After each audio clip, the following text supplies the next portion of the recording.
Holodomor, a tragédia da fome na Ucrânia.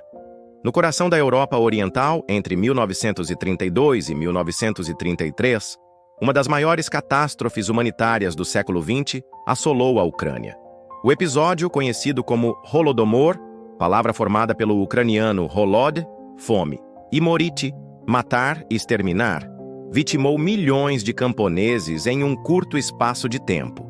Mais do que um desastre natural ou uma fatalidade agrícola, o Holodomor foi resultado direto de políticas estatais impostas pela União Soviética de Joseph Stalin. Até hoje, o debate sobre sua natureza permanece.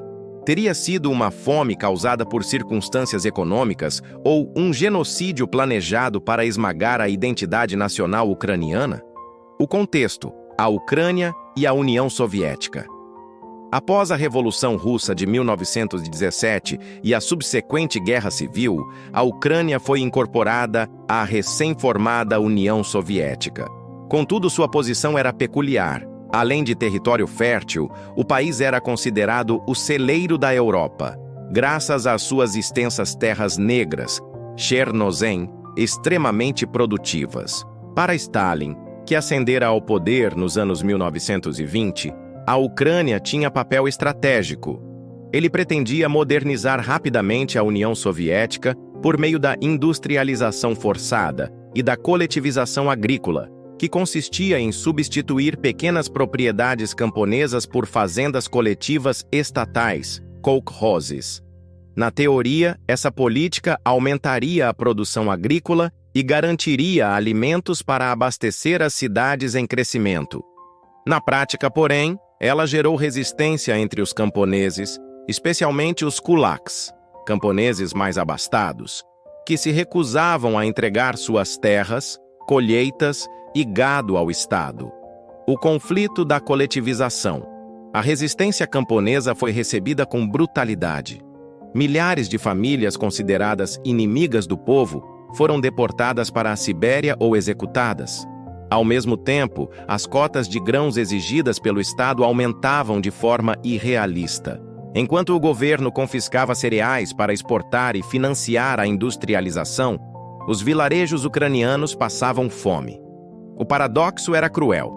Em uma das terras mais férteis do planeta, o alimento desaparecia das mesas dos camponeses. O início da fome. No fim de 1932, a fome já se espalhava pelas aldeias ucranianas. Os relatos descrevem campos vazios, celeiros trancados por guardas e camponeses desesperados em busca de qualquer coisa comestível. O regime soviético, em vez de aliviar a situação, intensificou a repressão.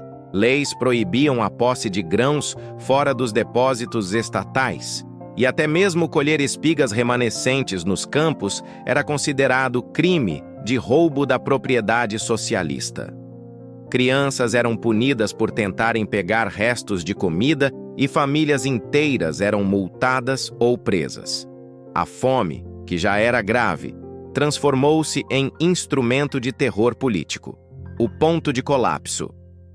Entre o inverno de 1932 e a primavera de 1933, o Holodomor atingiu seu auge. Estima-se que entre 3,5 e 7 milhões de pessoas tenham morrido em decorrência direta da fome na Ucrânia, embora alguns estudos apontem números ainda maiores. As descrições da época são de um horror indescritível.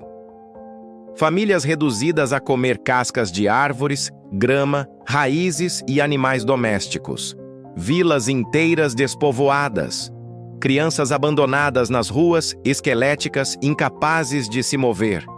Casos de canibalismo registrados em diversos pontos, tamanha era a desumanização causada pela fome. O silêncio reinava nas aldeias. Os mortos jaziam nas ruas sem sepultamento adequado, pois não havia forças para enterrá-los. O papel da repressão. Além da fome, havia a repressão política. O regime soviético instalou brigadas de requisição para confiscar alimentos e impedir qualquer fuga dos camponeses para outras regiões. Fronteiras internas foram fechadas. Milhares que tentaram escapar em busca de comida foram barrados por soldados e morreram às margens das estradas. A fome, portanto, não foi apenas resultado de políticas mal planejadas. Ela foi agravada por medidas deliberadas que negavam aos camponeses o direito de se salvar. O silêncio internacional. Um dos aspectos mais chocantes do Holodomor foi o silêncio que o cercou no cenário internacional.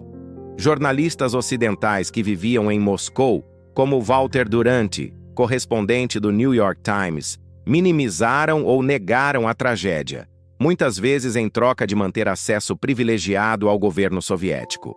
Alguns viajantes, no entanto, relataram o horror. O jornalista galês Gareth Jones, após visitar a Ucrânia em 1933, descreveu cenas de fome generalizada, mas suas denúncias foram abafadas pela propaganda oficial e pelo ceticismo ocidental. Assim, enquanto milhões morriam, o mundo pouco fez para intervir.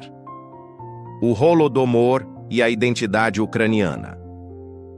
Para muitos historiadores, o Holodomor não foi apenas uma fome causada por políticas econômicas falhas, mas uma tentativa deliberada de quebrar a resistência nacional ucraniana. A Ucrânia tinha forte tradição cultural e um crescente movimento de autonomia. Ao atacar a base camponesa, responsável por preservar a língua, as tradições e a cultura local, Stalin enfraquecia qualquer possibilidade de nacionalismo. Essa visão sustenta a tese de que o Holodomor deve ser considerado um genocídio, pois visava exterminar, pelo menos em parte, o povo ucraniano enquanto grupo nacional distinto. As consequências. A devastação do Holodomor deixou marcas profundas na Ucrânia. Além das milhões de vidas perdidas, a sociedade foi dilacerada.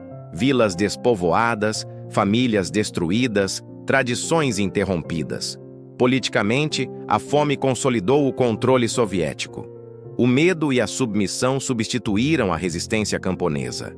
A coletivização avançou, e a Ucrânia tornou-se peça integrada no projeto de industrialização de Stalin. Por décadas, o tema permaneceu tabu dentro da União Soviética. Falar sobre o Holodomor era perigoso, e a memória das vítimas foi silenciada. Apenas após a independência da Ucrânia, em 1991, o país começou a resgatar oficialmente essa parte de sua história. O reconhecimento internacional. Hoje, o Holodomor é reconhecido como genocídio por diversos países e por historiadores renomados, embora ainda haja debate em alguns círculos acadêmicos e políticos. A Rússia, herdeira da União Soviética, nega que tenha havido intenção de genocídio, tratando o episódio como uma fome generalizada que também afetou outras regiões soviéticas. Na Ucrânia, entretanto, o Holodomor é lembrado como um trauma fundador da identidade nacional moderna.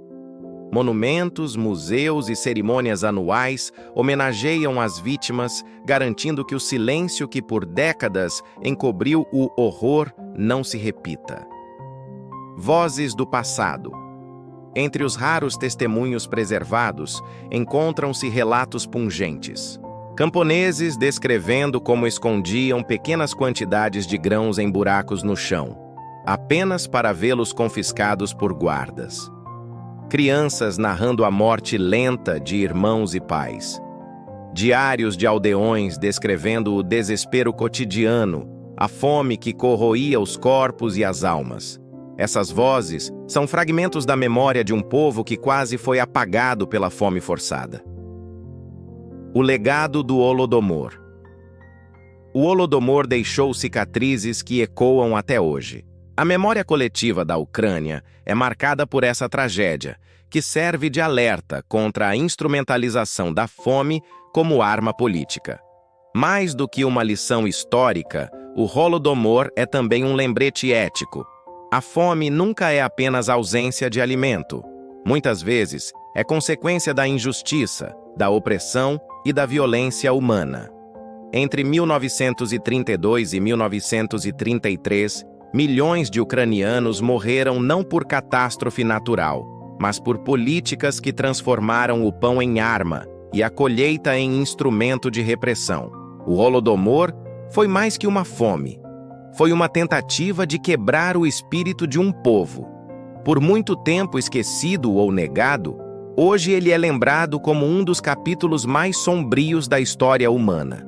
Contá-lo é um ato de justiça, para que as vozes silenciadas pela fome encontrem eco no presente e para que tragédias semelhantes jamais se repitam. Se gostou do vídeo, curta, comente, compartilhe e se inscreva no canal.